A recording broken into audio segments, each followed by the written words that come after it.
University మంచి భవిష్యత్తు కోసం తెలుగు విద్యార్థులు ఇష్టపడే యూనివర్సిటీ. కాల్ 9059052378 9059052379.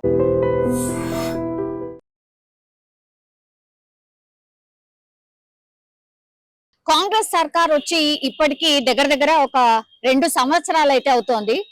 వాళ్ళు వచ్చిన 6 నెలల దగ్గర నుంచే ఈ ప్రభుత్వం పడిపోతుంది, మీ మంత్రులే కుట్రలు చేస్తున్నారు, వాళ్ళే పడగొడతారు, కొంచెం చూసుకోండి అని అంటూ అటు బీఆర్ఎస్ కావచ్చు అండ్ బీజేపీకి సంబంధించిన నాయకులే డైరెక్ట్ గా సీఎం రేవంత్ రెడ్డికి చాలా మీటింగ్స్ లో, అంటే వాళ్ళు ఎప్పుడైతే మీడియా సమావేశంలో ఆర్ వాళ్ళు పాల్గొన్నటువంటి కార్యక్రమాల్లో ఎప్పుడైతే చెప్పడం జరిగిందో అప్పటి నుంచి కూడా ఈ కాంగ్రెస్ సర్కార్ని ఎవరో ఒకరు వడగొడతారు, మీ మంత్రులే లేదంటే మీ ఎమ్మెల్యేలే కొంతమంది ఇంకో పార్టీలకు జంప్ అవుతారు, లేదంటే మీ దాంట్లో ఉన్నోళ్లే మంత్రులు వాళ్ళే సీఎం కుర్చీకి ఎసరు పెడుతున్నారు, అటు పొంగులేటి కావచ్చు లేకపోతే కోమటిరెడ్డి బ్రదర్స్ కావచ్చు లేదంటే ఉత్తమ్ కుమార్ రెడ్డి ఇట్లా వాళ్ళే సీఎం సీటుకి ఎసరు పెడుతున్నారు, ఇట్లా డిఫరెంట్ గా మాట్లాడడం అయితే మనం ఇప్పటి వరకు చూసాం.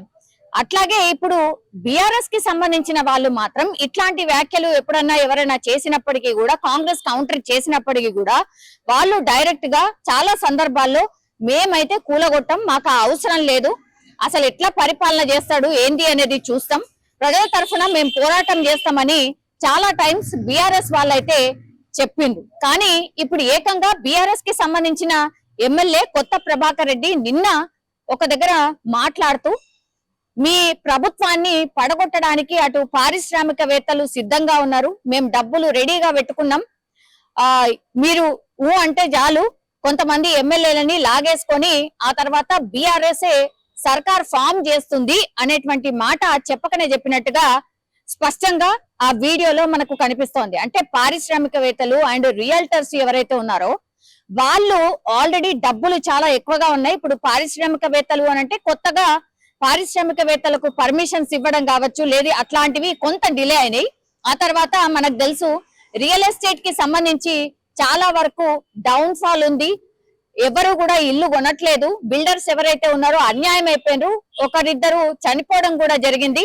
ఈ ప్రభుత్వంలో అసలు రియల్ ఎస్టేట్ అయితే పూర్తిగా సున్నా అయిపోయింది అనేటువంటిది చాలా రోజుల నుంచి కూడా మనం చూస్తున్నాం. నిజంగానే హైదరాబాద్ లో కొంత స్లో డౌన్ అయిన మాట మాత్రం వాస్తవమే, ఎవరు కొనుగోలు చేయట్లేదు. కానీ దానికి రీజన్ ఏం చెప్తున్నారు అని అంటే యాక్చువల్లీ 1-2 కోట్లు పెట్టి ఇల్లు కొనే అంత స్తోమత ఎవరికి ఉంది, ఆల్రెడీ ఎవరైతే కొనాలో వాళ్ళు ఆల్మోస్ట్ కొనేసిండ్రు. ఇంకోటి పోనీ అమెరికా నుంచో ఎన్ఆర్ఐలు ఎవరైతే ఉన్నారో వాళ్ళు కొంటారేమో అనుకుంటే వాళ్ళ పరిస్థితి కూడా ట్రంప్ వచ్చిన తర్వాత అత్యంత దారుణంగా ఉంది. జాబ్స్ కావచ్చు ఇంకో విషయం అక్కడ కూడా పెద్ద లొల్లె నడుస్తుంది, ఎవరు మనోళ్ళని ఎప్పుడు ఇడికి పంపిస్తారో తెలియనటువంటి సిచ్యువేషన్ లో వాళ్ళు ఉన్నారు. అక్కడ కూడా ఆర్థికంగా కొంత ఇబ్బందులు ఉన్నాయి కాబట్టి వాళ్ళు కూడా కొనుగోలు చేయట్లేదు. ఇక్కడేమో ఖర్చులు తడిచి మోపడవుతున్నాయి, ఖర్చులే ఎక్కువ అవుతున్నాయి కానీ అసలు సేవింగ్స్ ఎక్కడున్నాయి.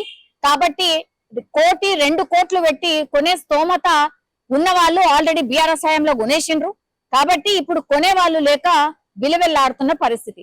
ఇలాంటి సిచ్యువేషన్ లో ఇప్పుడు బిల్డర్స్ అండ్ పారిశ్రామికవేత్తలు నిజంగానే ఈ ఆలోచన చేస్తున్నారా, ప్రభుత్వాన్ని కూలగొట్టే కుట్ర చేస్తున్నారా, మరి ఎవరు చేస్తున్నారు, దీని వెనకాల ఎవరున్నారు అంటే బీఆర్ఎస్ ప్లాన్ చేస్తుందా లేకపోతే బీఆర్ఎస్ కి కొంత సపోర్ట్ గా బీజేపీ ఉందా?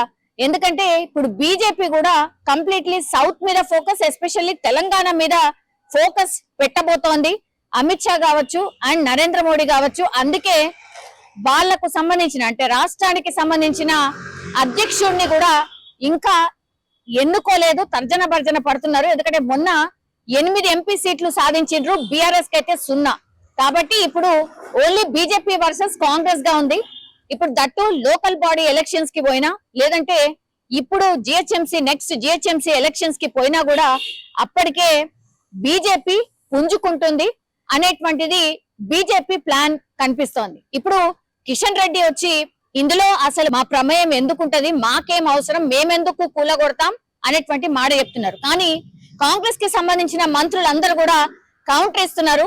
కొత్త ప్రభాకర్ రెడ్డి ఏమన్నా పార్ట్ టైం గా జ్యోతిష్యం చెప్తున్నాడా అని ఒకళ్ళు, నిజంగానే ఇట్లా ప్లాన్ చేస్తున్నారేమో, ఎందుకంటే బీఆర్ఎస్ హయాంలో పైసలు బాగా సంపాదించారు కదా, వాళ్ళు గిన ప్లాన్ చేసి నిజంగానే కుట్ర చేసి మరి ప్రభుత్వాన్ని కూలగొట్టే కుట్ర చేస్తురేమో. సీఎం రేవంత్ రెడ్డి గారు దీని మీద మీరు ఖచ్చితంగా ఎంక్వైరీ చేయండి. ఇది చాలా సీరియస్ ఇష్యూ. ఇది న్యాయపరంగా కూడా ఇది అతిపెద్ద ఇష్యూ కాబోతోంది కాబట్టి దీని మీద దృష్టి సారించండి. కుట్ర కోణం ఏమన్నా ఉందా, కుట్రలో ఎవరైనా ఇన్వాల్వ్ అయ్యారా అనేది కూడా కొంత ఎంక్వైరీ చేయించండి అని చాలా మంది నిన్న కొత్త ప్రభాకర్ రెడ్డి మాట్లాడిన తర్వాత కౌంటర్ గా మాట్లాడుతున్న సిచ్యువేషన్ అయితే కనిపిస్తోంది.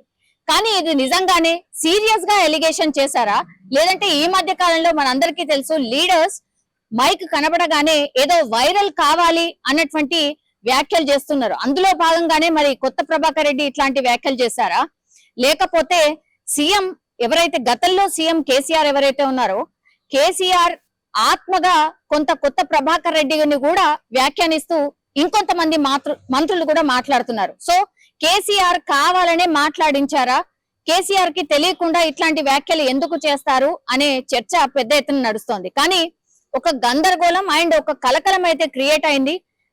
ప్రభుత్వాన్ని కూలగొట్టే కుట్ర చేస్తుంది ఎవరు, చేయాల్సిన అవసరం ఎవరికి ఉంది అంటే ప్రభుత్వాన్ని ఇరుకున పెట్టే ప్రయత్నం ఒకటి చేస్తున్నారు అని బీజేపీ అట్లాగే బీఆర్ఎస్ ఇవి రెండు కలిసి ప్రభుత్వాన్ని ఇరుకున పెడుతున్నాయి. మేము సంక్షేమం వైపు అట్లాగే ప్రజలకు దగ్గరగా చేరువయ్యే పరిపాలన చేస్తున్నాం కాబట్టి ఇది ఓర్వలేక వాళ్ళే పడగొట్టే ప్రయత్నం చేస్తున్నారు అని కాంగ్రెస్ ఆరోపిస్తుంది. ఇంకోటేమో మీరు ఎక్కడ పోయినా కూడా ప్రభుత్వానికి వ్యతిరేకత ఉంది కాబట్టి అందుకే దానికి సపోర్ట్ గానే ఈ రియల్టర్స్ అలాగే పారిశ్రామికవేత్తలు ఒక ప్లాన్ అయితే ఇంప్లిమెంట్ చేద్దాం అనుకుంటున్నారు.